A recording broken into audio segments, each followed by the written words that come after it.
Hey guys, welcome to mind blowing Hindi और मैं कमला आपका स्वागत करती हूँ। तो आज हम डिस्कस करेंगे आदिकाल से संबंधित 61वें प्रश्न से हम शुरू करेंगे। तो चलिए, पहला प्रश्न हमारा आज का है 61वां प्रश्न। मुकरी लिखने का सर्वप्रथम प्रयास किस कवि ने किया था? तो उत्तर हो जाएगा हमारा सी, अमीर खुसरो। मुकरी मुकरता कौन है भाई? अपनी बात से वही मुकरता है जो अमीर होता है, तो अमीर खुसरो। नेक्स्ट क्वेश्चन है हमारा, अमीर खुसरो की पहेलियाँ तथा मुकरियों का क्या उद्देश्य है? तो अमीर खुसरो की पहेलियों और मुकरियों का क्या उद्देश्य है? तो इनका उद्देश्य था मनोरंजन के माध्यम से लोक व्यवहार की शिक्षा। मनोरंजन के माध्यम से लोक व्यवहार अर्थात सामाजिक व्यवहार की शिक्षा देना इनका उद्देश्य था। उत्तर सी हमारा सही होता है। नेक्स्ट क्वेश्चन है हमारा, चलिए पहले इसकी व्याख्या देखते हैं। तो अमीर खुसरो के बारे में कहा जाता है कि वे बड़े विनोदी और सहृदय व्यक्ति थे। जनजीवन के साथ घुल मिलकर काव्य रचना करने वाले कवियों में खुसरो का महत्वपूर्ण स्थान है। उन्होंने जनता के मनोरंजन के लिए पहेलियों और मुकरियाँ लिखी थी। आदिकाल में खड़ी बोली को काव्य की भाषा बनाने वाले वे पहले कवि हैं। उनके द्वारा रचित ग्रंथों की संख्या 100 बताई जाती है, परंतु अब केवल 20 या 21 ही उपलब्ध हैं।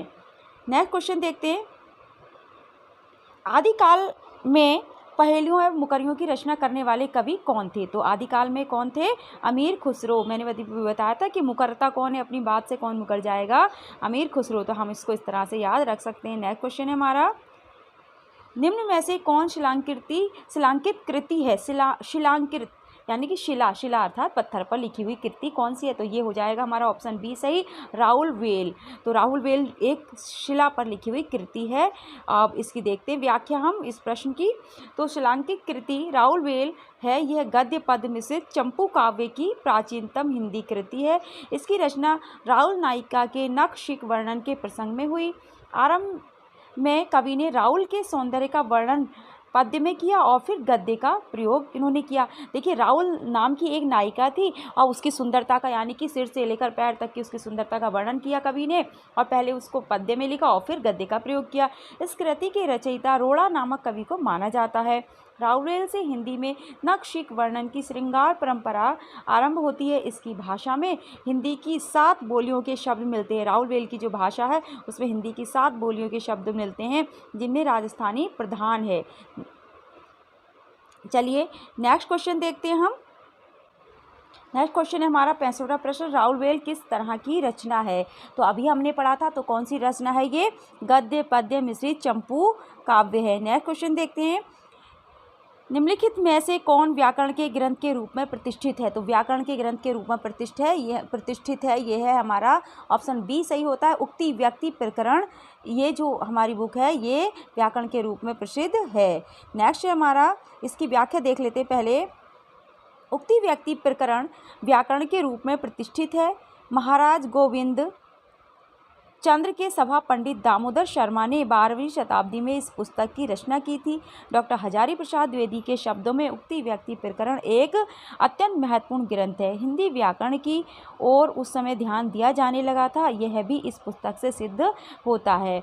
और महत्वपूर्ण तथ्य देखते हैं इसके बारे में कि मैथिली हिंदी में रचित गद्य की पुस्तक वर्ण रत्नाकर डॉक्टर सुनीति कुमार चटर्जी और पंडित बबुआ मिश्र के संपादन में बंगाल एशियाटिक सोसाइटी से प्रकाशित हुई। नेक्स्ट क्वेश्चन देखते हैं, उक्ति व्यक्ति प्रकरण वह ग्रंथ है, यह ग्रंथ है, किस तरह का ग्रंथ है? तो ये हो जाएगा हमारा डी सही ऑप्शन होगा, हमारा व्याकरण ग्रंथ है। नेक्स्ट है हमारा, उक्ति व्यक्ति प्रकरण का रचनाकार कौन है? तो अभी हमने पढ़ा था उक्ति व्यक्ति प्रकरण का रचनाकार है दामोदर शर्मा, ऑप्शन ए हमारा सही होता है। नेक्स्ट क्वेश्चन है हमारा, निम्न में से कौन सी रचना व्याकरण ग्रंथ है? तो कौन सी रचना व्याकरण ग्रंथ है? कीर्ति पताकर नहीं है, चर्यापद नहीं है, वर्ण रत्नाकर नहीं है, तो कौन सी हो जाएगी? ऑप्शन सी हमारा सही होता है, उक्ति व्यक्ति प्रकरण। नेक्स्ट क्वेश्चन देखते हैं। नेक्स्ट प्रश्न है हमारा, इनमें से कौन सी भाषा आदिकाल की है? तो उत्तर हो जाएगा हमारा ब्रज भाषा। मैंने आपको बताया था कि ब्रज भाषा आदिकाल की है, और इसी में मैंने एक क्वेश्चन आपको बताया था कि मध्यकाल की भाषा कौन सी है, और किसकी भाषा मध्यकाल की बताई थी। और इसके अलावा एक मैंने और बताई थी, आपको देखना होगा, इसलिए मेरी वीडियो को इसको प्रॉपर आप देखते रहें। तो नेक्स्ट क्वेश्चन, हम इस क्वेश्चन की व्याख्या देखते हैं। उत्तर हमारा इसका ए हो जाएगा, इनमें से कौन सी भाषा आदिकाल की है? तो ये हो जाएगी हमारा ब्रज भाषा। इसकी व्याख्या देखते हैं। डॉक्टर नगेंद्र ने अपनी पुस्तक हिंदी साहित्य का इतिहास में लिखा है कि काव्य रचना की दो महत्वपूर्ण शैलियों का भी आदिकाल में विकास हुआ था, जिन्हें कुछ विद्वानों ने उन्होंने क्या किया था, कुछ विद्वानों ने भाषा के नाम से अभिहित कर एक भ्रम पैदा कर दिया। जो शैलियाँ थी दो, उन्हें भाषा का नाम कुछ विद्वानों ने दे दिया और इस तरह से भ्रम पैदा कर दिया। ये शैलियाँ हैं डिंगल तथा पिंगल। तो ये कौन सी शैलियाँ हो गई, डिंगल और पिंगल। आदिकालीन हिंदी साहित्य में वीर रस की रचनाओं में डिंगल शैली का प्रयोग होता था तथा कोमल भावों की अभिव्यंजना के लिए पिंगल शैली का प्रयोग किया जाता था।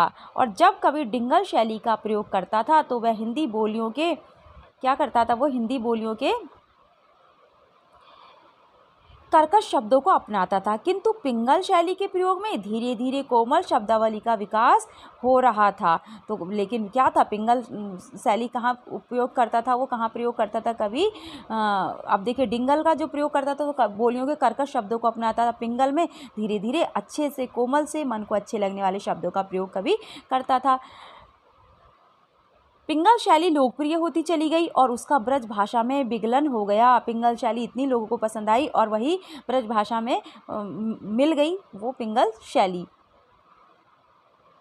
जो लोग डिंगल को राजस्थानी भाषा का पर्याय मानते हैं वे भूल करते हैं। वस्तुतः क्या है कि राजस्थान के आदिकालीन साहित्य की भाषा हिंदी की ये दोनों ही शैलियाँ चारणों भाटों द्वारा प्रयुक्त की होती थी तथा भक्तिकाल और रीतिकाल में भी इनके प्रयोगों की वजह से ही प्रयोग की वह क्षीण परंपरा चलती गई रही। अब ये जो शैली थी वस्तुतः जो राजस्थान के आदिकालीन साहित्य की भाषा क्या थी, हिंदी की ये दोनों ही शैलियाँ और चारणों भाटों द्वारा प्रयुक्त होती थी तथा भक्तिकाल और रीतिकाल में भी उनका प्रयोग की वह क्षीण परंपरा चलती रही। यानी कि जो भक्तिकाल, इसके बाद में आदिकाल के बाद हम भक्तिकाल पढ़ेंगे, उसमें भी ये शैली चलती रही, ठीक है, और रीतिकाल में भी चलती रही, परंतु ये बहुत ही क्या हो गई थी, कमज़ोर हो गई थी, क्षीण परंपरा इसकी चलती गई। इसके बाद क्या हुआ कि इस आधार पर यह कहा जा सकता है कि आदिकाल की भाषा ब्रज भाषा है और खड़ी बोली आधुनिक काल की तथा अवधि मध्यकाल की। अभी मैंने आपको क्या बताया था कि खड़ी बोली आदिकाल की भाषा ब्रज हो गई, खड़ी बोली हो गई आधुनिक काल की भाषा और अवधि हो गई मध्यकाल की भाषा। नेक्स्ट क्वेश्चन हम देखते हैं कि चारण साहित्य किस साहित्य का दूसरा नाम है। तो चारण साहित्य किस साहित्य का हो गया, रासो साहित्य का। अब इसकी व्याख्या देखते हैं इस प्रश्न की।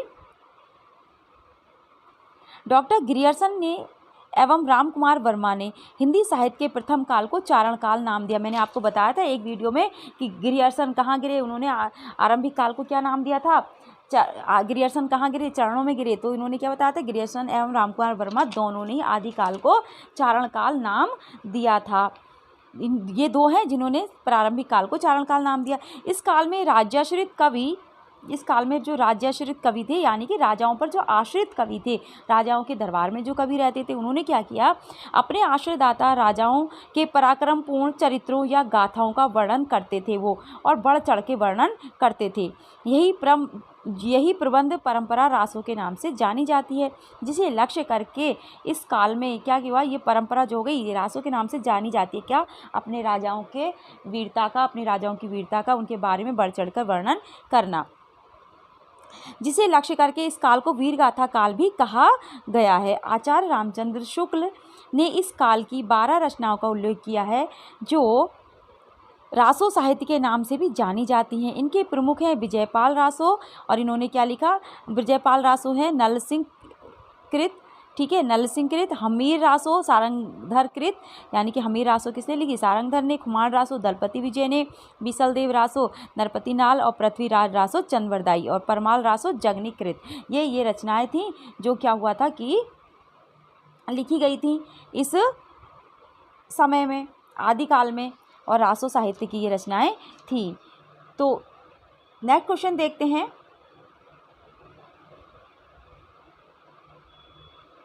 नेक्स्ट क्वेश्चन देखने से पहले देखते हैं व्याख्या। सिद्ध साहित्य के इतिहास में 84 सिद्धों का उल्लेख मिलता है। एक वीडियो में मैंने आपको बताया था कि जो सिद्धों की संख्या वो 84 है। सरहप्पा, सबरप्पा, लुईप्पा, विरूप्पा, डोमिप्पा, कणप्पा, कुकरिप्पा आदि ये सिद्ध कवि हैं। ये प्रसिद्ध जो सिद्ध कवि हैं उनके बारे में मैंने आपको यहाँ पर बताया। नेक्स्ट इसके बारे में है कि नाथपंथी योगी अलग जगाते हैं, और मैंने देखिए सिद्धों की संख्या 84 और नाथों की कितनी, 9। तो जो नाथपंथी थे, ये जो योगी थे वो अलग जगाते हैं। नाथपंथी जिन ग्रंथों को प्रमाण मानते हैं उनमें सबसे प्राचीन हठयोग संबंधी ग्रंथ घिरण संहिता और शिव संहिता है। जो नाथपंथी अपने ग्रंथों को मानते हैं वो क्या हो गई, सबसे प्रसिद्ध हैं, जो प्राचीन है वो है घिरण संहिता और शिव संहिता। गोरखनाथ द्वारा रचित प्रमुख कृतियाँ हठयोग, गोरक्षनाथ ज्ञानामृत और गोरक्षकल्प आदि हैं। जैन साहित्य प्राकृत एवं संस्कृत भाषा में मिलते हैं।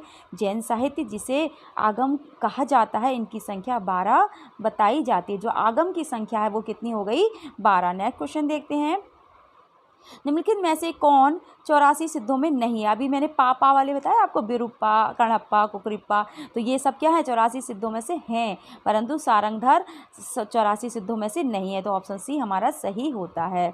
नेक्स्ट क्वेश्चन है हमारा, सिद्धों की संख्या कितनी मानी गई है। अभी मैंने आपको बताया तो 84 मानी गई है, तो उत्तर ये सही होता है हमारा। नेक्स्ट क्वेश्चन है हमारा,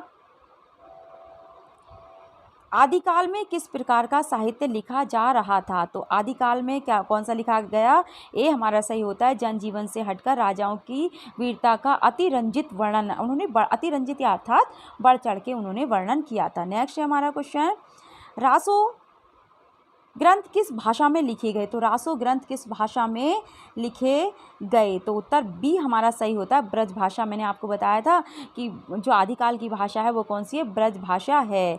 अब देख लेते हैं रासो ग्रंथ के बारे में। रासो ग्रंथ ब्रज भाषा में लिखे गए थे।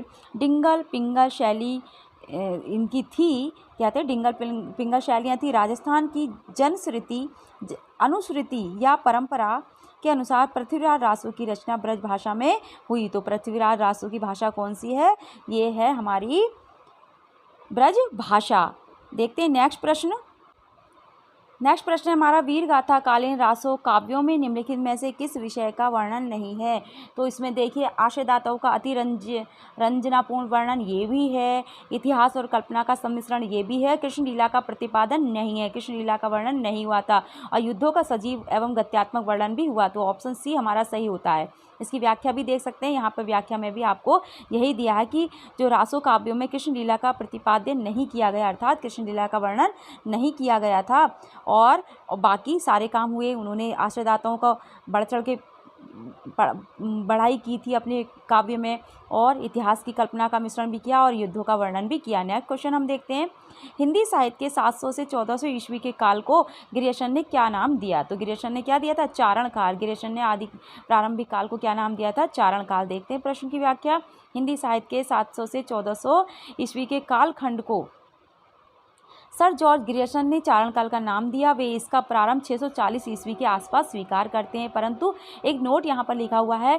अधिकतर विद्वानों की कृतियों में ग्रियर्सन द्वारा काल विभाजन 700 ईस्वी से 1300 ईस्वी से उद्धत मिला है, यानी कि ये समय इसका दिया गया। परंतु क्या हुआ, जिसे उन्होंने चारण काल कहा, इन्होंने कहा था अधिकतर विद्वानों ने इस समय को 700 से 1300 ईस्वी तक। परंतु क्या हुआ कि उत्तर प्रदेश लोक सेवा आयोग द्वारा पूछे गए इस प्रश्न में 700 से 1400 ईस्वी कहा गया है। इस समय को क्या कहा गया, 700 से 1400 ईस्वी। चलिए कोई बात नहीं, हमें दोनों तरह के बातें पता चल गई।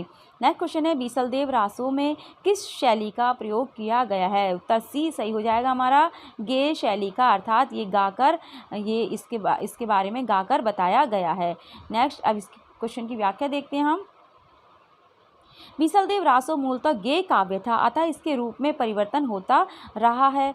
यह प्रेम एवं श्रृंगार से परिपूर्ण काव्य है, प्रेम और श्रृंगार से परिपूर्ण काव्य है ये बीसलदेव रासो, जिसमें भोज परमार की पुत्री राजमती और अजमेर के राजा चौहान बीसलदेव तृतीय के विवाह और उनका वियोग और फिर से मिलने की कथा सरस शैली में प्रस्तुत की गई है। इस ग्रंथ की रचना नरपति नाल ने 1155 ईस्वी में की थी। बीसलदेव रासो आदिकाल की एक श्रेष्ठ काव्य कृति है। बीसलदेव रासो की श्रृंगार परंपरा का आदिकाल में ही अंत नहीं हो जाता है। विद्यापति, देखिए जो बीसलदेव रासो ने श्रृंगार परंपरा की शुरुआत की थी ना, वो आदिकाल में समाप्त नहीं होती, विद्यापति से होती हुई, अब विद्यापति ने इसको क्या किया, बढ़ाया, और विद्यापति से होती हुई यह परंपरा भक्ति काल में प्रेमाख्यान काव्यों तक पहुंची, भक्ति काल तक पहुंची, और फिर कृष्ण भक्तों को भी प्रभावित किया, और इसके बाद ये रीति काल में जाकर इसका सरस श्रृंगार काव्य के रूप में चरम विकास हुआ। उसके बाद रीति काल में तो भाई श्रृंगार रस का विकास इतना हुआ कि अपने चरम पर पहुंच गया। बीसलदेव रासो ने हिंदी काव्य में प्रयुक्त होने वाला बारहमासा वर्णन सबसे पहले यहीं मिलता है, यानी कि बीसलदेव रासो में हिंदी काव्य में प्रयुक्त होने वाला बारहमासा वर्णन सबसे पहले मिलता है। तो बारहमासा सबसे पहले कहाँ मिलता है? बीसलदेव रासो में। तो ये थे आज के प्रश्न, और नेक्स्ट वीडियो में हम फिर मिलेंगे। 79 प्रश्न से हम शुरू करेंगे अपनी वीडियो, और तब तक के लिए आप इन प्रश्नों को पढ़िए, और आशा करती हूँ कि ये प्रश्न आपके काम आएंगे, आपके काम के होंगे। और अगर आपके काम के हों तो मेरी वीडियो को लाइक कीजिए, शेयर कीजिए, मुझे कमेंट कीजिए, और मेरे चैनल को अवश्य सब्सक्राइब कर लें। Thank you.